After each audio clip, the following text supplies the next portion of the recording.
Hello guys, I am again here with some examples or some numericals of law of Milli equivalence.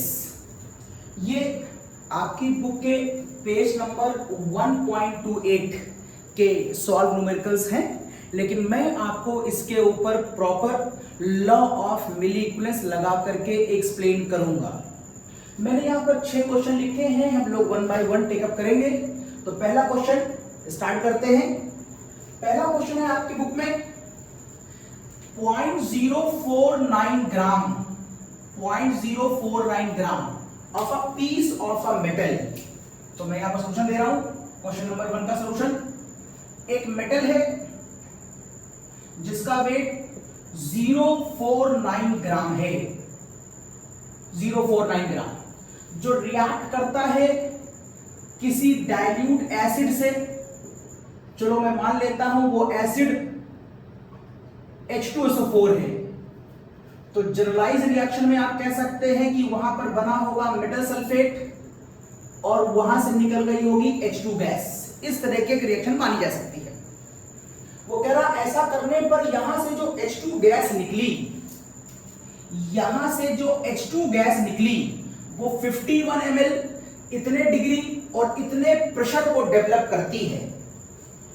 इस H2 gas को अगर मैं किसी vessel में store करता हूं तो बताता है कि यहां पर इसका जो वॉल्यूम है वो 51 ml, यहां का जो टेम्परेचर है वो 27 डिग्री और यहां पर इस वेसल का जो प्रेशर है वो 751 आता है।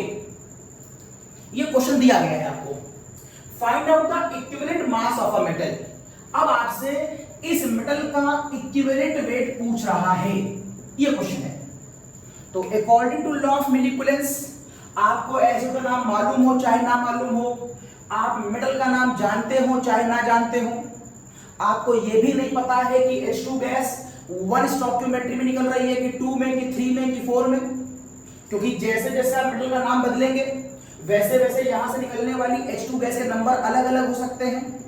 जिंक लोगे तो H2 एक ही बार निकलेगा, जिंक सल्फेट, लेकिन एल्युमिनियम लोगे तो आपको H2 की स्टोइकियोमेट्री बदलनी पड़ेगी with the respect of H2O4। इसका मतलब है आपको इसके बारे में कुछ नहीं मालूम है, आपको रिएक्शन बैलेंस करना यहां पर नहीं आता। जब तक मुझे मेटल का नाम नहीं बताया जाएगा मैं इस रिएक्शन को बैलेंस नहीं कर सकता। अब अगर आप इस रिएक्शन को बैलेंस नहीं कर सकते तो इसके ऊपर आप मोल कॉन्सेप्ट तो नहीं लगा सकते, क्योंकि मोल कॉन्सेप्ट तभी लगेगा जब रिएक्शन बैलेंस्ड होगी। मोल कॉन्सेप्ट गया तो क्या बचा? Law of milliequivalence. क्या कहता है ये लॉ ऑफ मिली इक्विवेलेंस? जितने भी लोग होंगे उन सबके मिली इक्विवेलेंस एक दूसरे के बराबर होंगे। इसका मिली इक्वल्स टू इसका मिली इज इक्वल्स टू इसका मिली और इज इक्वल्स टू इसका मिली। मिली इक्विवेलेंस ऑफ H2, 4 लोग हैं, चारों के मिली इक्विवेलेंस बराबर होंगे according to law. Equal milliequivalence are react together and equals are form. इस क्वेश्चन में लिमिटिंग रिएजेंट का कॉन्सेप्ट लगाने से आप बच गए। क्यों? क्योंकि आपको एक रिएक्टेंट के बारे में बताया है, दूसरा रिएक्टेंट के बारे में बताया ही नहीं। जब एक रिएक्टेंट के बारे में ना बताया गया हो तो उस रिएक्टेंट को हम हमेशा क्या मान लेते हैं? वो एक्सेस में है। ये बात क्वेश्चन में दी गई हो चाहे ना दी गई हो। अब देखिए, अगर ये आपने एक्सेस में मान लिया तो फिर यही वाला पार्ट आपकी रिएक्शन को डिसाइड करेगा। मींस बाय डिफॉल्ट आप इसी वाले को अपना लिमिटिंग रिएजेंट मानकर क्वेश्चन को सॉल्व करेंगे। मींस अब इस क्वेश्चन में मुझे इस वाली इंफॉर्मेशन से कोई मतलब नहीं है, क्योंकि ना वो इसके बारे में कुछ पूछ रहा है ना बता रहा है, और ये भी लिमिटिंग नहीं रहा, ये एक्सेस है, तो मुझे इससे भी कोई मतलब नहीं रहा, ना इसके बारे में कुछ पूछ रहा है ना बता रहा है। तो बचे कितने लोग? 2।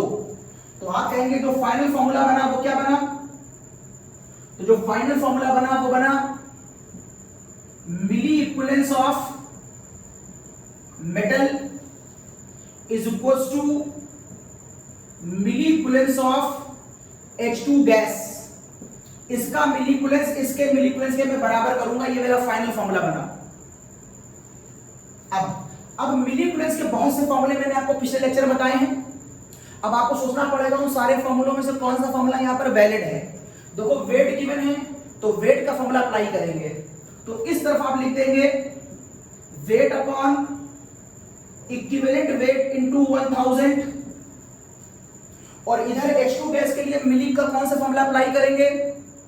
देखो यहाँ पर प्रेशर, टेम्परेचर और वॉल्यूम दिया है, गैस की बात करी है। आपको याद आ रहा होगा एक फॉर्मूला हमारे पास होता है वॉल्यूम एट एसटीपी अपॉन 22.4 वाला in the term of gas, वो यहाँ अप्लाई करेंगे गैस के लिए। तो यहाँ पर हो जाएगा volume at STP upon 22.4 litre into x into 1000। आप चाहें तो दोनों तरफ 1000 लिखें, उस समय ये पूरा टर्म मिली कहलाएगा। अगर पहले से आप 1000 कैंसिल कर देंगे तो दोनों तरफ का जो टर्म है वो इक्विवेलेंस कहला सकता है। तो इससे मुझे फर्क नहीं पड़ता कि आप मिली में क्वेश्चन लगा रहे हैं कि इक्विवेलेंस में लगा रहे हैं। नाउ व्हाट, वैल्यू पुट कर दीजिए। वेट कितना गिवन है 0.49, वेट कितना गिवन है 0.049।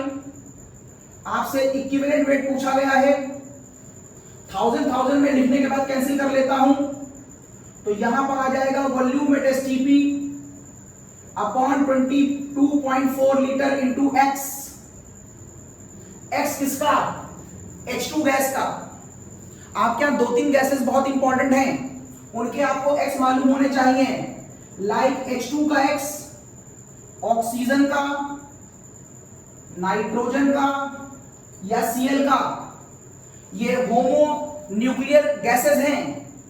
होमो न्यूक्लियर मतलब दोनों साइड, दोनों एटम सेम हैं।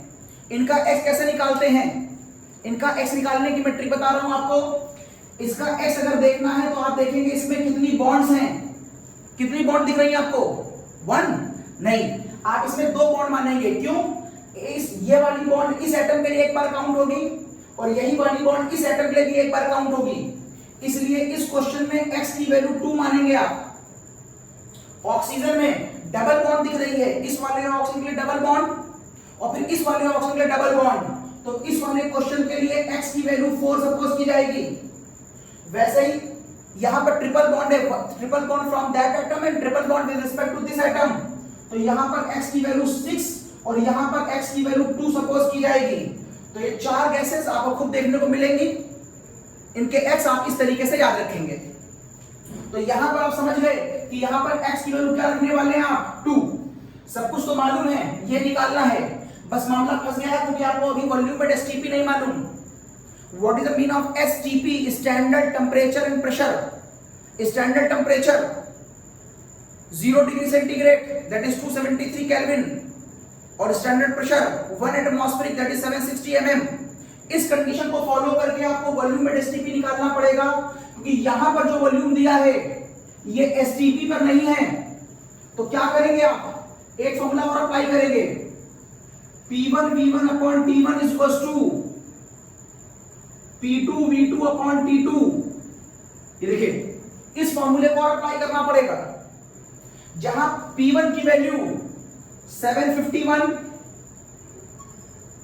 V1 की वैल्यू 51, ये ml में रख रहे हैं आप 51 ml। अगर आप ml में रखेंगे तो V2 का आंसर ml में आएगा। टेम्परेचर 27 में केल्विन में कन्वर्ट कर दीजिए 300 केल्विन। चूंकि यहां mm में दिया है इसलिए मैं यहां पर भी mm में रख रहा हूं। V2 का आंसर चूंकि ml में वैल्यू पुट करेंगे ml में, तो यहां पर V2 ml में आएगा। टेम्परेचर 273 केल्विन, ये स्टैंडर्ड प्रेशर है, ये स्टैंडर्ड टेम्परेचर है। इसको कैलकुलेट कर लीजिए, यहां से V2 की वैल्यू निकालिए और मैंने यहां पर से V2 की वैल्यू का आंसर यहां लिख रखा है। जब इसे सॉल्व करेंगे तो यहां से V2 की वैल्यू आएगी 45.86 ml। यहां से V2 सॉल्व करके देख लीजिएगा। जब यहां से V2 की वैल्यू आ जाए that is volume at STP. अब इसको उठा करके यहां पर पुट कर दीजिएगा, लेकिन ध्यान दीजिएगा ये आपने ml में निकाला है, तो अगर आप ऊपर ml में रखेंगे तो ये वाला लीटर किस में हो जाएगा, ml में। इसलिए आप इस 22.4 लीटर को चाहे तो कह सकते हैं 22,500 ml।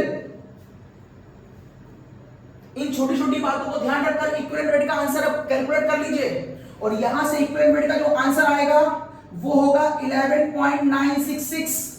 सॉल्व कर लीजिए, ये मैंने आंसर लिख रखा है। इस तरीके से क्वेश्चन नंबर 1 सॉल्व हो गया। कोई बात खास नहीं थी, बस आपको ये ध्यान रखना था ये न्यूमेरिकल मोल कॉन्सेप्ट से नहीं लग सकता, क्योंकि हम इसकी बैलेंसिंग नहीं कर सकते, क्योंकि मुझे जब तक मेटल का नाम नहीं मालूम होगा हम इसे बैलेंस नहीं कर पाएंगे। फिर फॉर्मूला कौन सा डिसाइड किया, वेट दिया है तो वेट का फॉर्मूला, और गैसेस है तो वॉल्यूमेट एसटीपी का फॉर्मूला। अब वॉल्यूमेट एसटीपी नहीं मालूम है तो P1 V1 अपॉन T1 बराबर P2 V2 T2 का फॉर्मूला, जहां P2 और T2 760 और 273 आपको याद रखना है। यहां मामला फंस गया x का, तो कौन सी गैस निकल रही है उसके क्वांटिटी का आपको x याद रखना है। तो कुछ गैसेस के x मैंने यहां पर लिख दी है, इन्हीं पर बेस न्यूमेरिकल होते हैं। तो मैं बढ़ रहा हूं सेकंड न्यूमेरिकल की तरफ। ये हटा रहा हूं, इसका स्क्रीनशॉट ले लिया होगा आपने। Now question number 2।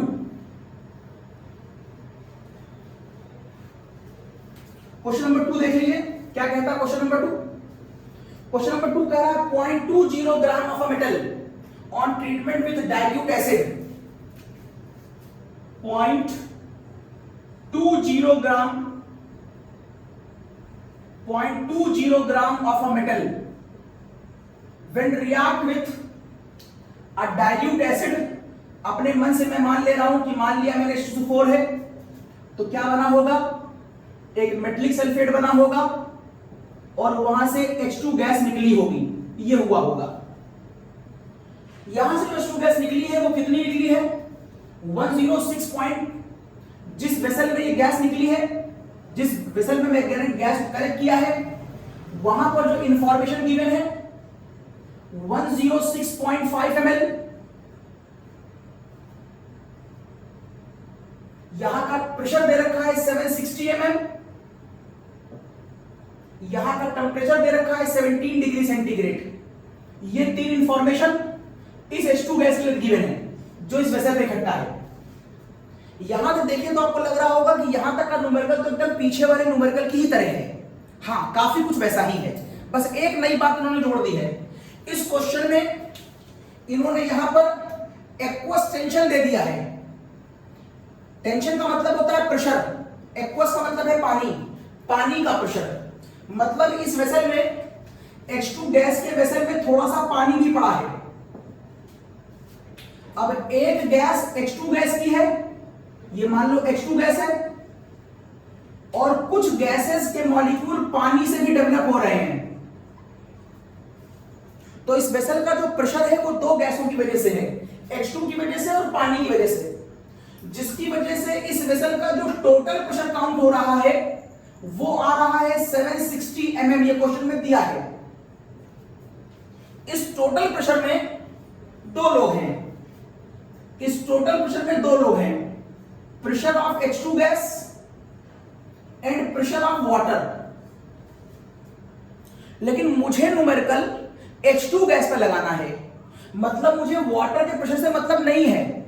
मुझे H2 पे क्यों लगाना है, क्योंकि इसका मिली बराबर इसका मिली बराबर इसका मिली बराबर इसका मिली H2 का मिली, तो H2 के मिली में पानी के मिली की आवश्यकता तो है नहीं, तो पानी की इंफॉर्मेशन हटाओ। तो पानी की इंफॉर्मेशन कैसे हटाऊंगा, ये मेरे पास 760 है, प्रेशर ऑफ H2 मुझे मालूम नहीं है, लेकिन प्रेशर ऑफ पानी मुझे मालूम है 14.4, ये मुझे मालूम है 14.4। तो यहां से तुम प्रेशर ऑफ H2 निकाल सकते हो, ये वैल्यू हो जाएगी लगभग 753.6, ठीक है, ये हो जाएगी 753.6। देख ले रहा हूं, 760 माइनस 14.3, 14.4, यस 745, यस। तो ये आ गया आपका प्रेशर ऑफ H2। अब आगे ठीक है बात, अब आप कहेंगे अकॉर्डिंग टू लॉ ऑफ मोलिकुलर्स, इसका मिली इज इक्वल टू इसका मिली इज इक्वल टू इसका मिली और इज इक्वल टू H2 का मिली। चार लोग हैं, चारों के मिलिए एक दूसरे के बराबर होंगे। लेकिन इस क्वेश्चन में फिर से लिमिटिंग एजेंट का कॉन्सेप्ट नहीं लगेगा, क्योंकि उसने आपको एक के बारे में बताया है लेकिन दूसरे के बारे में नहीं बताया। एक रिएक्टेंट मालूम है, दूसरा रिएक्टेंट नहीं मालूम है। तो जब आपको एक रिएक्टेंट ना मालूम हो तो उस रिएक्टेंट को आप क्या कर लेते हैं, एक्सेस मान लेते हैं। और अगर ये एक्सेस हो जाएगा तो ऑब्वियस लिमिटिंग एजेंट ऑटोमेटिकली ये बन जाएगा। तो पूरा न्यूमेरिकल इसी के अकॉर्डिंग डिसाइड होगा। तो बाय डिफॉल्ट अगर दो लोगों में से एक रिएक्टेंट मालूम है और एक नहीं मालूम, तो जो नहीं मालूम है उसे बाय डिफॉल्ट एक्सेस मान लो और जो दिया गया है उसे लिमिटिंग मान लो। अब आप कहेंगे मुझे इसके बारे में ना कुछ दिया गया है ना पूछा गया है, और ना ही मुझे इसके बारे में कुछ दिया गया है ना पूछा गया है, तो इन दोनों को कॉन्सेप्ट से बाहर निकालो। तो बचा कौन? तो मेरे पास कौन बचा? तो मेरे पास बचा milli equivalence of metal is equals to milli equivalence of H2 gas. Milli equivalence of metal is equals to milli equivalence of H2 gas, ये बचा। अब आपको दोनों तरफ डिसाइड करना पड़ेगा कि फॉर्मूला कौन सा लगाएं। इधर वेट दिया है तो ऑब्वियस फॉर्मूला वेट वाला लगेगा, weight upon equivalent weight into 1000। इधर वही गैस की इंफॉर्मेशन है, इन इंफॉर्मेशन पर फॉर्मूला वॉल्यूमेट एसटीपी वाला, तो volume at STP upon 22.4 into x into 1000, 1000 cancel. तो वेट कितना गिवन है क्वेश्चन में? 0.20। इक्विवेलेंट वेट निकालना है, volume at STP upon 22.4 x. H2 gas में बताया था मैंने पीछे, एक्स की वैल्यू 2 होती है। अब आप इक्विवेलेंट वेट निकाल सकते हो, लेकिन अगर आपको वॉल्यूमेट एसटीपी मालूम हो तो, और वॉल्यूमेट एसटीपी निकालने का फॉर्मूला बोलो, P1 V1 upon T1 is equals to P2 V2 upon T2। P1 की वैल्यू क्वेश्चन में कितनी गिवन है? 760 गिवन थी, लेकिन वो नहीं रखनी आपको, उसमें से पानी का प्रेशर माइनस कर दिया आपने। अब जो वैल्यू आपको यहां दिखाई दे रही है वो रखनी है, दैट इज P1 की वैल्यू 754.6, V1 की वैल्यू 106.5 ml, टेम्परेचर 17 डिग्री, इसका मतलब 290 kelvin is equals to 760 into V2 upon 273। इस P2 और T2 की वैल्यू फिक्स होती है, दैट इज STP। अगर आप ऐसा करेंगे तो यहां से V2 की वैल्यू कैलकुलेट करेंगे तो आंसर आएगा 98.36। तो यहां से V2 आएगा 98.36। अब इस 98.36 की वैल्यू को उठाइएगा और यहां पुट करिएगा। यहां गलती होती है, आपने यहां पर जो इसकी वैल्यू निकाली है वो ml में निकाली है, इधर ml था तो इसलिए इधर भी V2 का आंसर ml में ही आया होगा। अगर ये ml है और अगर तुम यहां पर वैल्यू ml में पुट करोगे तो नीचे आपने लीटर लिख रखा था, इसलिए इस वैल्यू को सही कर दीजिएगा, 22,400 ml कर दीजिएगा। ऊपर ml तो नीचे ml, ऊपर लीटर तो नीचे लीटर, और फिर इक्विवेलेंट वेट निकाल लीजिएगा। तो यहां से आपका आंसर आएगा 22.77। ये क्वेश्चन नंबर 2, एक स्क्रीनशॉट लीजिए। अगले क्वेश्चन पे आते हैं।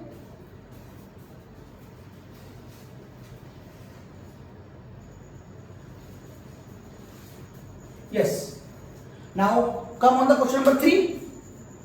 क्वेश्चन नंबर 3 देख लीजिए। 1.62 ग्राम ऑफ मेटल पर है, ये क्वेश्चन मैं हटा रहा हूं पहले।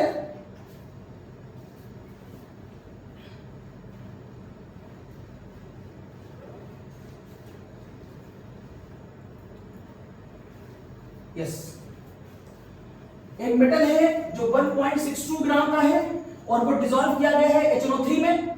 मैं लिख ले रहा हूं क्वेश्चन नंबर 3। एक मेटल है जो HNO3 में डिसॉल्व किया गया है, ऑब्वियस वहां पर क्या बनेगा? Metal nitrate. मेटल नाइट्रेट के बाद यहां पर NO2 भी बन सकता है और NO भी बन सकता है। ये इस बात पर डिपेंड करता है कि HNO3 आपने डाइल्यूट लिया है या कॉन्सेंट्रेट, मुझे बताया नहीं गया है शायद, और मुझे ये बात जानने के लिए नहीं लिखा गया डाइल्यूट या कॉन्सेंट्रेट, तो मुझे ये जानने की आवश्यकता भी नहीं है कि यहां पर क्या बना होगा, क्योंकि मैं रिएक्शन को बैलेंस थोड़ी करने जा रहा हूं, क्योंकि मैं न्यूमेरिकल मोड कॉन्सेप्ट से नहीं लॉ ऑफ मॉलिक्यूल्स से लगा रहा हूं, इसलिए मुझे ये जानने की आवश्यकता नहीं है कि क्या क्या बना होगा और कितना बना होगा। ये ब्यूटी है लॉ ऑफ मॉलिक्यूल्स की। मुझे मेटल का नाम नहीं मालूम है, इसलिए मुझे इसका फॉर्मूला भी नहीं मालूम है, तो भी कोई दिक्कत नहीं होने वाली। आगे, on strong heating of metal nitrate, यहां से जो मेटल नाइट्रेट मिला इसको मैंने काफी गर्म कर दिया और कहा ऐसा करने पर वो कन्वर्ट हो गया मेटल ऑक्साइड में। ये देखिए वो कन्वर्ट हो गया मेटल ऑक्साइड में। साथ में और क्या क्या बना ये मैं नहीं जानता, मुझे जानने की आवश्यकता भी नहीं है, क्योंकि न्यूमेरिकल मैं मोल कॉन्सेप्ट से नहीं लगा रहा हूं। अगर ऐसा हुआ तो कह रहा बताओ इस मेटल का इक्विवेलेंट वेट क्या होगा, ये क्वेश्चन है। तो पहले कॉन्सेप्ट लगा लो, किसी भी रिएक्शन में जितने भी लोग होते हैं उन सबके मॉलिक्यूल्स एक दूसरे के बराबर होते हैं। इसका मिली बराबर इसका मिली बराबर इसका मिली, और इसी को फर्दर क्या कर दिया है, गर्म कर दिया है। तो इसका मिली आपको मालूम था, मतलब इसका मिली बराबर इसका मिली। देखिए जितने भी लोग हैं उन सबके मॉलिक्यूल्स एक दूसरे के बराबर होंगे। HNO3 के बारे में हमें कोई इंफॉर्मेशन नहीं दी है, मतलब HNO3 से हमें कोई मतलब नहीं है, और you can suppose it in excess. दो रिएक्टेंट है, एक के बारे में कुछ बताया ही नहीं है, तो चाहो तो ऐसे कह दो कुछ बताया नहीं है ना पूछा है तो बेकार है मेरे लिए, और चाहो तो ये मान लो कि जो रिएक्टेंट है ये इन एक्सेस में सपोज किया जाएगा, तो फिर जो दूसरा वाला मेटल है वही बन जाएगा लिमिटिंग रिएजेंट। ओके, तो आपका जो फाइनल फॉर्मूला बनने जा रहा है वो क्या है, milli equivalence of metal is equals to milli equivalence of HNO3 is equals to milli equivalence of metal oxide। इस वाले को आपने एक्सेस मान लिया है, इससे कोई मतलब नहीं हुआ, बेकार है ये। इस वाले को आप मान रहे हैं लिमिटिंग रिएजेंट, तो जो क्वेश्चन का आंसर आएगा वो इसके अकॉर्डिंग ही आएगा। दिस इज द कॉज, इसको भी मैंने अपने न्यूमेरिकल से बाहर निकाल दिया। अब मेरे पास जो फाइनल बचा वो है milli equivalence of metal is equals to milli equivalence of metal oxide. ये है मिली इक्विवेलेंस ऑफ मेटल के लिए आपको क्वेश्चन में गिवन है वेट, तो मिली इक्विवेलेंस के बहुत सारे फॉर्मूले में आप कौन सा फॉर्मूला लगाना चाहेंगे, वेट गिवन है तो वेट वाला ही फॉर्मूला लगाएंगे, wait upon equivalent weight into 1000। और मिली इक्विवेलेंस ऑफ मेटल ऑक्साइड में कौन सा फॉर्मूला लगाएंगे, मेटल ऑक्साइड का भी वेट गिवन है, इधर भी वेट गिवन है इधर भी वेट गिवन है, तो फिर उस टाइप में आप वेट वाला ही फॉर्मूला अप्लाई करेंगे, wait upon equivalent weight into 1000। बस अंतर यह है कि यह फॉर्मूला मेटल ऑक्साइड के लिए है और यह वाला फॉर्मूला केवल मेटल के लिए है। 1000 आप कैंसिल कर सकते हैं, तो वेट की वैल्यू 1.62 अपॉन आपको इक्विवेलेंट वेट निकालना है मेटल का, मैं उसे x मान ले रहा हूं, इक्विवेलेंट वेट ऑफ मेटल को मैंने x मान लिया, is equals to equivalent weight of metal oxide 2.02। अब यहां पर खास बात है मेटल ऑक्साइड है। अब जरा देखिएगा मेटल ऑक्साइड का मतलब, एक्चुअली मेटल ऑक्साइड में दो लोग होते हैं, मेटल और oxygen, that is known as metal oxide. तो मेटल का इक्विवेलेंट वेट आपने x मान रखा है और ऑक्सीजन का इक्विवेलेंट वेट 8 होता है, 8 होता है। कैसे 8 होता है बता दे रहा हूं मैं। अगर आपके पास ऑक्सीजन का आपसे कोई इक्विवेलेंट वेट पूछे O2 का, तो आप कहेंगे इस पूरे का molecular weight 32 divide by number of bonds. दो ऑक्सीजन है और दो बॉन्ड है, इसके लिए दो बॉन्ड, इसके लिए भी दो बॉन्ड, कुल बॉन्ड हो गई 4 और कुल बॉन्ड 4 हो गई, तो आंसर आएगा 8। लेकिन अगर आप O2 का निकालकर केवल O का निकालें तो केवल O आप ऐसे लिख सकते हैं जस्ट लाइक इन वाटर, इधर H लिख लो इधर H लिख लो। तो इस केस में आपके पास केवल एक ऑक्सीजन है, तो अब आप इसका मॉलिक्यूलर वेट एटॉमिक वेट बोल सकते हैं 16, और नंबर ऑफ बॉन्ड्स इसके साथ इधर एक है इसके साथ इधर एक है, तो टोटल नंबर ऑफ बॉन्ड 2 है। अभी तो भी आंसर 80 आएगा, तो चाहे तुम O2 सपोज करो चाहे तुम O सपोज करो, इक्विवेलेंट वेट 80 ही आएगा। दिस इज द कॉज मैं यहां पर बोल लिखूंगा x + 8। मेटल ऑक्साइड में मेटल का इक्विवेलेंट वेट x, ऑक्सीजन का 8, चाहे तुम O2 निकाल के सपोज करके निकालो और चाहे तुम O सपोज करके निकालो। तो यहां से सॉल्व कर लीजिए, यहां से x निकाल लीजिए, तो यहां से जो x का आंसर आएगा वो आएगा 32.44। तो कोई खास बात नहीं थी, सिर्फ लॉ ऑफ मिलीक्यूलेंस, इसका मिली बराबर इसका मिली बराबर इसका मिली। दो रिएक्टेंट है, अगर एक नहीं दिया है और एक दिया है तो फिर लिमिटिंग रेट के कॉन्सेप्ट को लगाने की आवश्यकता नहीं होती। आप एक जिसके बारे में नहीं दिया है उसको आप एक्सेस मान लेते हैं और जिसके बारे में दिया है उसी को लिमिटेड रेट मान लेते हैं, तो ये थोड़ा सा मेरे लिए आसान होता है। अगर वो दोनों के बारे में बता देगा तो फिर मुझे इसका भी मिली निकालना पड़ेगा, इसका भी मिली निकालना पड़ेगा, और फिर दोनों में कम ज्यादा करना पड़ेगा। जो कम वाला होगा रिएक्शन उसके अकॉर्डिंग ही आगे चलेगी। कॉपी करिए, एक स्क्रीनशॉट लीजिए इसका, देखिए एक बार क्वेश्चन को।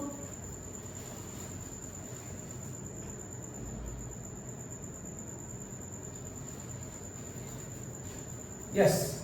Now the question number 4. Now the question number 4. ये डाला हूं।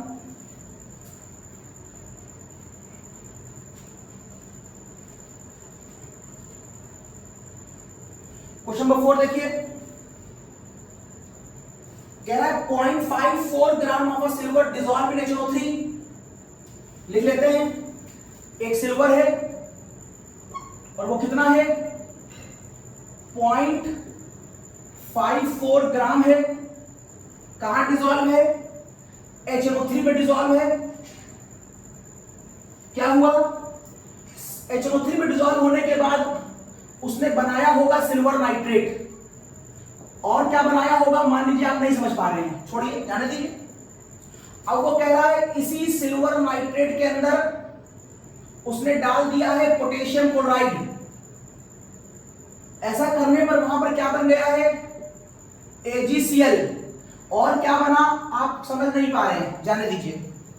यही ब्यूटी है लॉ ऑफ मॉलिक्यूल्स की, आपको रिएक्शन को बैलेंस करने की कोई आवश्यकता नहीं है। आपको नहीं पता आगे क्या क्या बन रहा है, कोई जरूरत नहीं है, इतने से मेरा न्यूमेरिकल लग जाएगा।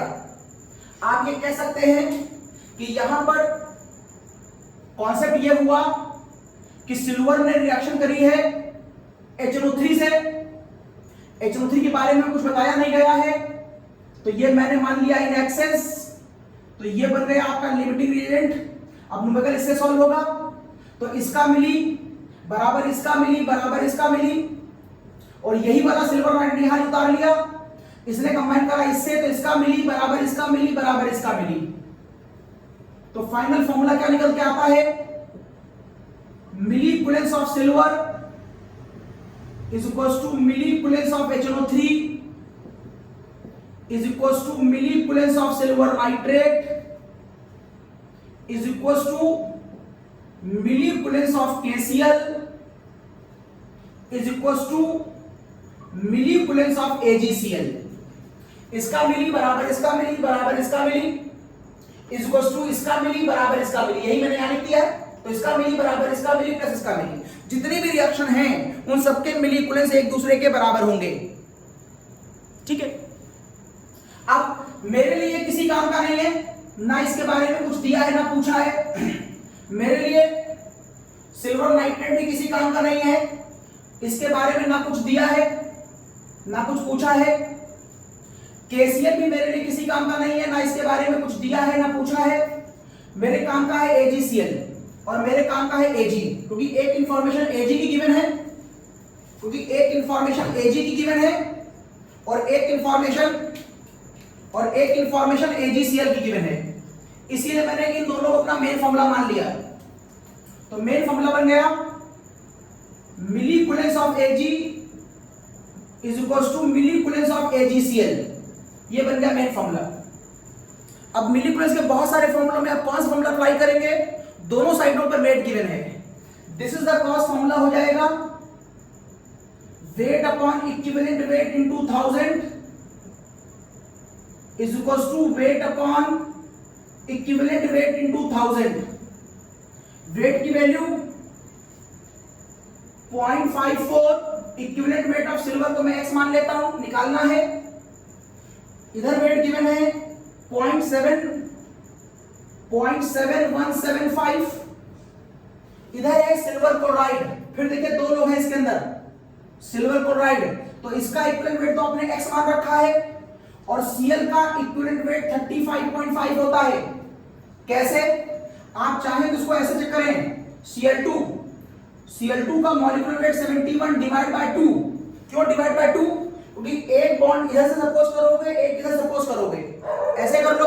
और यदि तुम चाहो तो HCl का केस देखो, जहां पर खाली एक Cl है, तो अगर आप यहां पर Cl का इक्विवेलेंट निकालेंगे तो Cl का एटॉमिक वेट 35.5, यहां पर Cl का एटॉमिक वेट 35.5, और Cl के रिस्पेक्ट में एक बार ही बॉन्ड मानोगे, तो Cl के रिस्पेक्ट में अगर एक बार ही बॉन्ड मानोगे तो 35.5 ही तो आएगा। Cl2 लोगे तो दो बॉन्ड सपोज करोगे, और Cl लोगे तो Cl के रिस्पेक्ट में एक बॉन्ड सपोज करोगे। दिस इज द कॉज, यहां पर आप कहोगे ये x प्लस 35.5 हो गया, और सॉल्व कर लो, यहां से कैलकुलेशन कर लो, तो x का आंसर आ जाएगा 108। स्क्रीनशॉट लीजिए, क्वेश्चन को समझिए अच्छी तरह।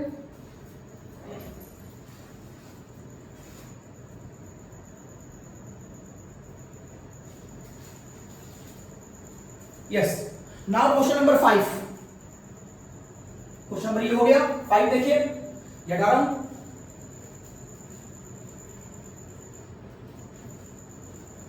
क्वेश्चन नंबर 5 कहता है मेरे पास जो रिएक्शन हो रही है इतने ग्राम कॉपर ऑक्साइड की हो रही है और इतने ग्राम कॉपर बना है। तो पहली इंफॉर्मेशन यही मेरे लिए, देखिए copper oxide obtained, copper oxide मिला है कॉपर से। जब उसकी रिएक्शन किसी ऑक्सीडाइजिंग एजेंट से करा दी गई है, मतलब उसका क्या करा दिया गया है? ऑक्सीडेशन करा दिया है। अगर कॉपर की रिएक्शन किसी ऑक्सीडाइजिंग एजेंट से कराई है तो कॉपर ऑक्साइड बना। मुझे इसका नाम नहीं मालूम, मैं रिएक्शन बैलेंस नहीं कर सकता, और क्या क्या बनेगा मुझे नहीं मालूम, लेकिन एक बात कंफर्म मालूम है कि इसका मिली और इसका मिली एक दूसरे के बराबर होगा। अगर दो रिएक्टेंट दिए हैं और उसमें से एक इंफॉर्मेशन नहीं दी है तो उसको मैं क्या मान लेता हूं? एक्सेस। तो छोटा अमाउंट इसी का माना जाएगा, तो ये क्या बन गया? Limiting reagent. इसके बारे में ना कुछ दिया है ना कुछ पूछा है, तो इसे हटाओ, खत्म करो। तो फाइनल फॉर्मूला क्या बन गया? Milli equivalence of copper is equals to milli equivalence of copper oxide. अब आपको इधर भी वेट गिवन है और इसका भी वेट गिवन है। जब दोनों साइडों पर वेट गिवन है तो वेट का फॉर्मूला, तो फॉर्मूला हो जाएगा weight upon equivalent weight into 1000, wait upon equivalent weight into 1000। इधर वाली वैल्यू कॉपर की हो गई और इधर वाली वैल्यू कॉपर ऑक्साइड की हो गई। देन इसका वेट कॉपर का 1.986 अपॉन इक्विवेलेंट वेट, इसको मैं x मान ले रहा हूं कॉपर के लिए, 1000 कैंसिल। कॉपर ऑक्साइड का वेट गिवन है 2.47। अब देखिए फिर इसमें दो लोग हैं, इसको आप x मान लीजिए, और ऑक्सीजन के बारे में बताया है भी आपको, ऑक्सीजन का इक्विवेलेंट वेट 8 होता है, तो ये हो जाएगा x प्लस 8। इसको लेके सॉल्व कर लीजिए, तो यहां से x का जो आंसर आएगा, यहां से जो पहला x का आंसर आएगा that is equivalent weight of copper, वो 32.38 आएगा। ये आपका पहला आंसर आया कॉपर के लिए। इसमें दो पार्ट थे, कॉपर का है और एक जिंक का है। कॉपर आ गया, आगे बढ़ते हैं। अब इस फुल स्टॉप के बाद क्वेश्चन को दोबारा पढ़िए। इतने gram of copper were precipitated by reacting इतने gram of zinc from copper sulphate. एक रिएक्शन है जहां पर वो कह रहा है जिंक की रिएक्शन जब कॉपर सल्फेट से कराई जाती है तो कॉपर और जिंक सल्फेट बनता है। ये कॉन्सेप्ट आपको मालूम है with the help of electrochemical series. आपने हाई स्कूल में एक्टिविटी सीरीज पढ़ी है, आगे वाले क्वेश्चन में मैं आपको पूरी डिटेल में सीरीज बताऊंगा और याद करने की ट्रिक बताऊंगा। फिलहाल ये रिएक्शन आपको मालूम है। अब यहां पे वो कह रहा है कि मुझे इंफॉर्मेशन किस किस की दे रहा है। एक इंफॉर्मेशन को मुझे कॉपर की दे रहा है और एक इंफॉर्मेशन को मुझे जिंक की दे रहा है। मतलब इसके बारे में ना कुछ दे रहा है ना पूछ रहा है, और इसके बारे में ना कुछ दे रहा है ना कुछ पूछ रहा है। वैसे आप ये कह सकते हैं कि इन चारों के मिलीकुलेस एक दूसरे के बराबर होंगे। वैसे आप ये कह सकते हैं कि इन चारों के मिलीकुलेस एक दूसरे के बराबर होंगे, लेकिन चूंकि ना इसके बारे में ना कुछ दिया है ना पूछा है, तो मैं इसको क्वेश्चन से हटा दिया और फॉर्मूला बन गया मिलीकुलेस ऑफ जिंक बराबर मिलीकुलेस ऑफ कॉपर। इधर भी वेट गिवन है, इधर भी वेट गिवन है, तो बहुत सारे फॉर्मूलों में से कौन सा फॉर्मूला लगाओगे? वेट वाला। Wait upon equivalent weight into 1000 बराबर weight upon equivalent weight into 1000 गया। वेट ऑफ जिंक ये गिवन है 0.346 इसी को निकालना है आपको। जिंक का निकालना है, कॉपर आप निकाल चुके थे, और ये है weight of copper 0.335। Equivalent weight of copper आपने जो निकाला है वो फॉर्मूला पुट कर दो। 32.38 आपने निकाला है फर्स्ट पार्ट से, उसको सेकंड पार्ट में यूज कर लो। 32.38 सॉल्व कर लीजिए। यहां से जो एक्स का आंसर आएगा वो अपनी बार ये आएगा 33.91। तो इस क्वेश्चन में दो पार्ट थे, कॉपर का और जिंक का, दोनों को मैंने बारी बारी निकाल दिया। देख लो। नाउ क्वेश्चन नंबर 6, ये इस लेक्चर का आखिरी क्वेश्चन होगा। फिर अगले लेक्चर में मैं आपको फैराडे लॉ के बारे में बताऊंगा। फैराडे लॉ भी लॉ ऑफ मॉलिक्यूल्स से रिलेटेड है। तो क्वेश्चन नंबर 6 देखिए, इतने gram of sodium carbonate was treated with excess of metal chloride. Sodium carbonate की रिएक्शन किसी मेटल क्लोराइड से कराई है। मोटा मोटा मुझे इंफॉर्मेशन मालूम है, मुझे मेटल का नाम नहीं मालूम, तो मैं मोटी मोटी बात कर सकता हूं कि सर NaCl और मेटल कार्बोनेट बना होगा। It is a process of double decomposition. Double decomposition मतलब दो सॉल्ट्स जब पानी में रखकर बहुत गर्म किए जाते हैं तो उसके आयंस इंटरचेंज हो जाते हैं, तो दो सॉल्टों का इंटरचेंज है।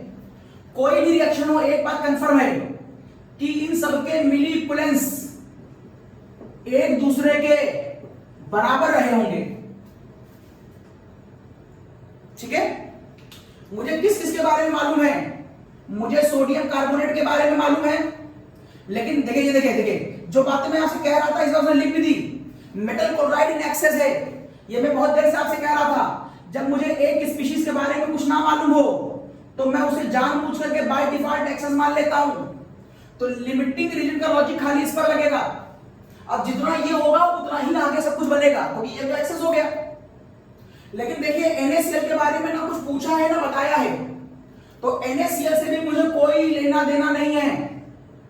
तो मेरे लिए ये और ये दोनों बेकार हो गए। ये एक्सेस है इसलिए बेकार है, इसके बारे में पूछा है ना कुछ दिया है इसलिए बेकार है।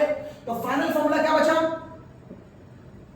मिलीकुलेंस ऑफ सोडियम कार्बोनेट बराबर मिलीकुलेंस ऑफ मेटल कार्बोनेट। ये मेरा फाइनल फॉर्मूला। दोनों तरफ वेट गिवन है, इधर भी वेट इधर भी वेट। जब दोनों तरफ वेट गिवन होगा तो वेट का फॉर्मूला, तो फॉर्मूला हो जाएगा weight upon equivalent weight into 1000 बराबर weight upon equivalent weight into 1000। Weight question में सोडियम कार्बोनेट का कितना गिवन है? 106। सोडियम कार्बोनेट का इक्विवेलेंट वेट निकालिए। सोडियम कार्बोनेट एक सॉल्ट है, अगर पानी में घोलेंगे तो वो ऐसे डिसोशिएट करेगा, तो इसका इक्विवेलेंट वेट बराबर हो जाएगा इसका molecular weight upon x. Sodium का एटॉमिक वेट 23 2 से मल्टीप्लाई करो 46 प्लस कार्बन एक बार 12 plus oxygen 3 bar 16 multiply by 3 that is 48। सबका सम करोगे तो वैल्यू आएगी 106 डिवाइड बाय 2। क्यों? सॉल्ट में निगेटिव और पॉजिटिव चार्ज देखते हैं, जितना निगेटिव होगा उतना ही पॉजिटिव चार्ज होगा, हमेशा बराबर होगा। तो यहां पर आपने डिवाइड कर दिया 2 से तो वैल्यू आ गई 53। -2 मत रख देना, -2 रख दोगे तो इक्विवेलेंट निगेटिव में आ जाएगा, तो माइनस नहीं रखते हैं, खाली उसका नंबर रखते हैं, साइन नहीं शो करते। तो यहां आ गया 53 इक्वल्स टू इधर का वेट कितना गिवन है 0.1 अपॉन नीचे मेटल कार्बोनेट है। अब देखिए मेटल कार्बोनेट में फिर दो लोग हैं, एक मेटल है और एक कार्बोनेट है। तो मेटल को तो आप मान लीजिए x, वो आपको निकालना है, दैट इज x। मुद्दा है कार्बोनेट का।